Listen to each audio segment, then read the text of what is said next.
29 August আসলে আপনাকে ভাইয়ের জন্মদিন। তো ওইদিন মুই ইহারে কই কি যে আজকে তোমারে আমি বাইরের রেস্টুরেন্টে খাওয়ামু, তুমি কি খাইতে চাও, যা যা খাইতে চাও রেস্টুরেন্টে সেগুলো খাওয়ামু। হে কয় কি না তোমার টাকা খরচ করার দরকার নাই, কোথাও যাওয়ারই দরকার নেই।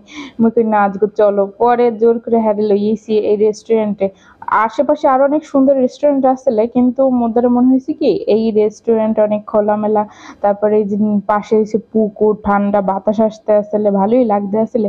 আর আজকে ওয়েদারটাও আসলে অনেক ভালো, একালে অনেক বাতাস, ভাল লাগতে আসলে। তো আপনাকে ভাইয়ে প্রথমে আইতে না চাইলেও জায়গাটায় আইয়ে কিন্তু অনেক খুশি হয়ে গেছে। কয় কি এই রেস্টুরেন্টটা হ্যাঁ নাকি অনেক ভালো লাগে, যতবারই আইছে ততবারই হাত ধারে ভালো লাগে। তবে এটা একটা ভালো লাগার মতোই একটা রেস্টুরেন্ট। আর এখানের খাবার কোয়ালিটিও কিন্তু খুব ভালো, কিন্তু সমস্যা কি খাবার বানাইতে একালে অনেক সময় নেয়, অনেকক্ষণ ধৈর্য ধরে বইয়ে থাকা লাগে। আর খাবারের প্রাইসটাও কিন্তু অনেক বেশি নেয় এখানে। তো একটা ব্যাপার কি খাবারের মান যদি ভালো হয় টাকা একটু বেশি দিলেও কিন্তু গায়ে লাগে না। তো এখানে কিন্তু মোর বড় মাইপোলা দুইটা রানি নেই, শুধু ছোটটারে লইয়েছি। কারণ কি তিনজন লইয়া এইসব জায়গায় আইলে আসলে অনেকটা প্যারা হয়, ওরা এদিক দৌড় দেয় ওদিকে দৌড় দেয়, পানি ধরতে চায়, এই জন্য ভয় লাগতে আসলে। এই জন্য আশেপাশে তো পানি, এরপর অগদিকে এত খোঁজ রাখা সম্ভব হয় না, কষ্ট হয়ে যায়। হেতে ওই দুইটারে নিয়ে নেয়, তাই কই কি অগো বাসায় ও খাবার আইনে এবার ওদের বাসায় খাওয়া মন। এই রেস্টুরেন্ট আপনারা মোর আরো অনেক ভিডিওতে দেখছেন, মোরা কিন্তু এখানে প্রায় প্রায় আই। আরো মুগের দিকে আশেপাশে আরো অনেক সুন্দর সুন্দর রেস্টুরেন্ট আছে, ওগুলো অনেক ভালো লাগে ওখানেও যাইতে। কিন্তু আজকে শুক্রবার দিন আসলে তো প্রচুর ভিড়, তাই রেস্টুরেন্ট এখন একটু ফাঁকা হইলো, একটু পর দেখা যাইবে কি কোথাও বওয়ার জায়গাই থাকবে না। মোরা একটু আগে ভাগে আইছি, হেইতে আসলে একটু ফাঁকা পাইছি।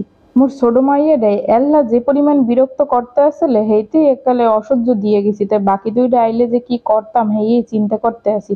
প্রচুর জ্বালাইতে আসলে পানির ধারে যাইয়া পানি ধরার চেষ্টা করতে আসলে হাতের ধারে যা পায় সবকিছু ফিক্কে দিয়ে পানির মধ্যে ফালাইয়ে দেয়। টিস্যু ফালাইছে, এরপর ওই যে ওয়ান টাইম গ্লাস গুলাস না ওগুলো ফিক্কে দিয়ে ফালাইয়ে দিয়েছে। তো মুই এতে মোর ফোন টোন ব্যাগ ট্যাগ সাবধানে রাখতে আসলাম মোর ধারে কোণে।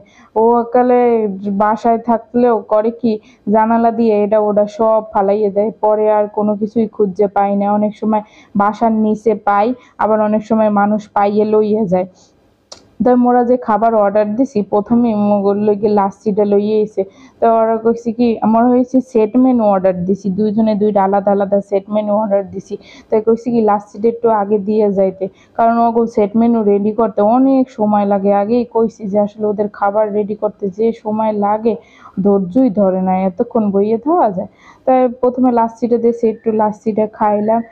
আর এরপর যে বইয়ে রইছি খাবার লইয়া আয়না আয়না, প্রায় ১-১.৫ ঘন্টা পর পরে এই খাবার লইয়া আইছে।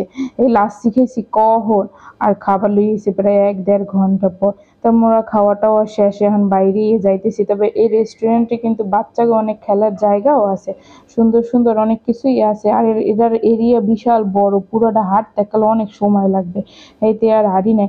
তো বাসায় যাওয়ার সময় আবার টেস্টি ট্রিটে ঢুকছিলাম যে আপনাকে ভাইয়ের লেগে কেক নিমু। তাই মোর পছন্দ মতো মুই দুইটা কেক নিয়ে নিছি। তা আজকে রেস্টুরেন্টে খাওয়ার বিল কেকের টাকা সব কিন্তু মুই নিজে দিছি। যেহেতু আজকে হ্যার জন্মদিন, হেতে হ্যারে দিয়ে আর কোনো টাকা পয়সা খরচ করাই নেই। তো জন্মদিনের পরের দিন সকালবেলা আবার মই একটু রোস্ট আর পোলাও রান্না করছিলাম আমি ভাইয়ের লেগে, আবার এগুলো পছন্দ করে। তো আজকে ব্লগটা এই পর্যন্তই। সবাই ভালো থাকবেন আর মঙ্গল বেশি বেশি দোয়া করবেন। আল্লাহ হাফেজ।